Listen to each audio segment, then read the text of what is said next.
بسم الله الرحمن الرحيم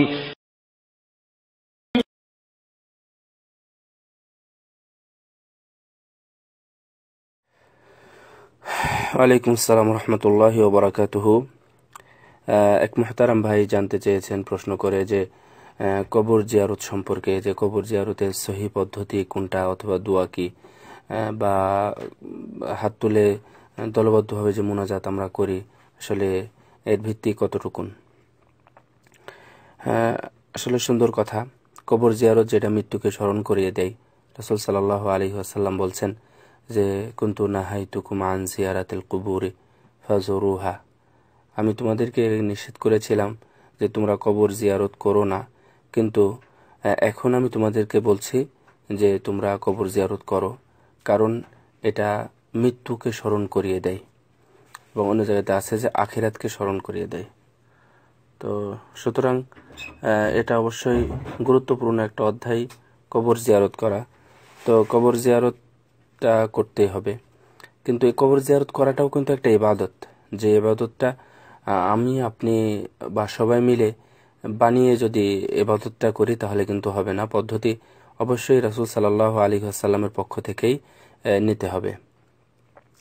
রাসূল সাল্লাল্লাহু আলাইহি ওয়াসাল্লামের একটা হাদিস, লম্বা হাদিস, আপনারা আগেও জেনেছেন, আবার স্মরণ করিয়ে দেওয়ার জন্য বলছি, যে সহিহ মুসলিমের 974 নম্বর হাদিস এবং 975-এও আছে অনেক লম্বা একটি হাদিস। যে হাদিসটার সারসংক্ষেপ হলো যে আয়েশা রাদিয়াল্লাহু তাআলা আনহা উনি হাদিসের বর্ণনাকারী। তো উনি বলছেন যে আমি ঘরে শুয়েছিলাম, রাসূল সাল্লাল্লাহু আলাইহি ওয়াসাল্লাম উনি আসলেন, আসার পরে কাপড় রাখলেন, কিছুক্ষণ পরে আমি ঘুমিয়ে গেছি এই ভেবে উনি চলে গেলেন, কিন্তু আমি ঘুমাইনি।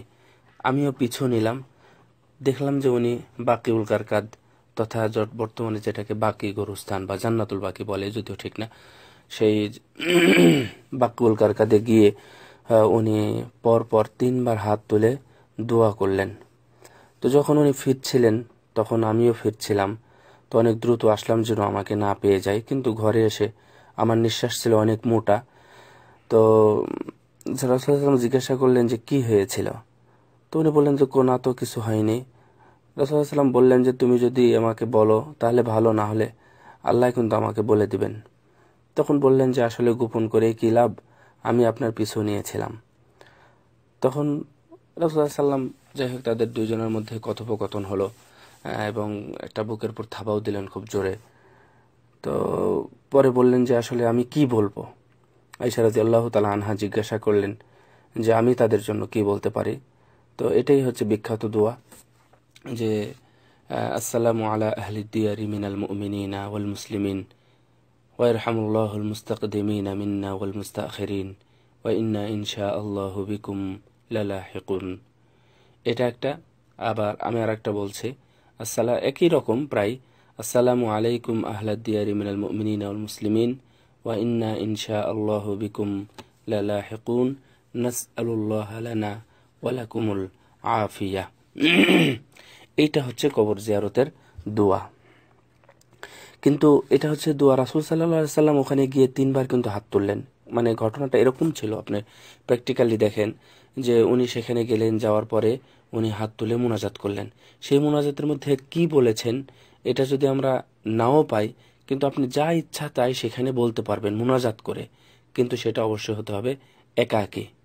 এই যে মাঝখানে বলেছেন যে দলবদ্ধভাবে জামাতবদ্ধভাবে আমরা তাকে কি আমরা মানে মুনাজাত করতে পারি কিনা, এটা না। রাসূল সাল্লাল্লাহু আলাইহি ওয়াসাল্লামের জিন্দেগিতে 23 বছরই বলেন অথবা মদিনার 10 বছরের জীবনীতেই বলেন, অনেক সাহাবী মারা গেছেন এবং কবরস্থ হয়েছেন। রাসূল সাল্লাল্লাহু আলাইহি ওয়াসাল্লাম কারো জন্যও কোনোদিন সবাইকে সাথে নিয়ে অনেক কাজই করেছেন, কিন্তু কোনোদিন বলেননি চলো আজকে বাকিতে যাই, গোরস্থানে যাই, যায় তাদের জন্য দোয়া করে আসি। এটা রাসূল সাল্লাল্লাহু আলাইহি ওয়াসাল্লাম কখনোই কোনো দিনই বলেননি এবং এমনটা অধ্যায়ও পাওয়া যায় না। সুতরাং এটাই হচ্ছে সবচেয়ে সুন্দর, যে আপনি সেখানে গিয়ে একাকী আপনি দোয়া করবেন হাত তুলে, কান্নাকাটি করবেন, ভালো কথা স্মরণ করাবেন, অর্থাৎ উনি ভালো ছিলেন, কি ভালো করতেন, কিভাবে সালাত আদায় করতেন, কি ভালো কথা বলতেন, কিভাবে মানুষকে দান করতেন ইত্যাদি এই ধরনের কথাবার্তা বলে আল্লাহ রাব্বুল আলামিনের কাছে তার জন্য একটু ক্ষমা চাওয়া এবং তার জন্য যেন একটু জান্নাতের ব্যবস্থা করে দেন, এই ধরনের কথাবার্তা বলা। তো এটাই হচ্ছে কবর জিয়ারত।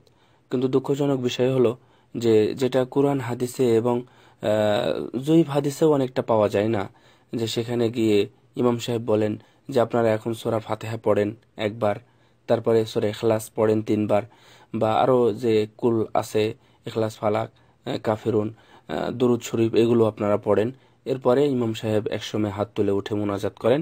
তো মোনাজাত করতেই থাকেন, আর এদিকে যারা সাথে ওনারা আছেন ওনারা শুধুমাত্র আমিন আমিন বলেন, যেটা এখন মানে রাজনীতির পর্যায়ে নিয়ে চলে গেছে। অর্থাৎ মোনাজাত এখন এটা একটা রাজনীতি।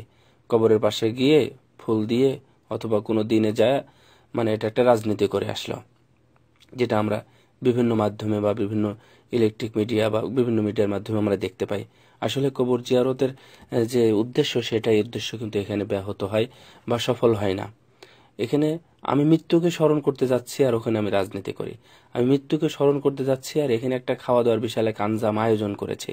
তাহলে এটা কিভাবে, কেমন ভাবে হলো? সুতরাং আমি যেটা দোয়াটা পড়লাম, এই দোয়াটায় পড়বেন, এটাই হচ্ছে আমার জন্য করণীয়।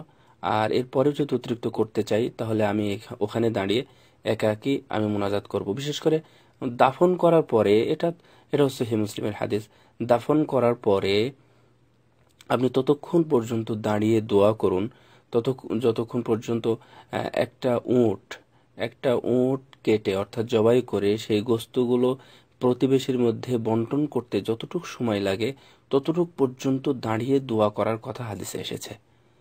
তো আপনি তখন দোয়া করুন, আল্লাহুম্মা গফির লাহু ওয়া সাব্বিতহু, আল্লাহুম্মা গফির লাহু ওয়ারহামহু ইত্যাদি এই ধরনের কথা বলেন। অথবা সেখানে আপনি দাঁড়িয়ে হাত তুলে অনেক কথা বলেন, বাংলাতে হোক, আরবিতে হোক, আপনার ভাষা যেটা হোক না কেন, সেটা দিয়ে যেটা আপনি স্বাচ্ছন্দ্যবোধ মনে করেন আপনি সেটা পড়বেন। কিন্তু সেখানে দাঁড়িয়ে দাঁড়িয়ে আপনি সূরা ইয়াসিন পড়বেন, সূরা রহমান পড়বেন, এতে কি মৃত্যুর কুশি হবে? মৃত ব্যক্তির কিছুই হবে না। আপনি বলবেন আল্লাহ তুমি তাকে মাফ করো, এই কথাটা, আর আপনি 3 পারা কোরআন পড়লেন, এটার কি লাভ হলো? 3 পারা কোরআনে কি কোনো লাভ হবে? বরং এটা একটা অন্যায় কাজ হচ্ছে, যেটা শরীয়তে সেটাকে অনুমোদন দেয় না। তো সুতরাং আল্লাহ রাব্বুল আলামিন আমাদের সবাইকে যেন সুন্দরভাবে এবং সহিহ সুন্নাহভাবে কবর জিয়ারত করার তৌফিক দান করেন। আমিন। সাল্লাল্লাহু আলা নবিয়িনা মুহাম্মদ।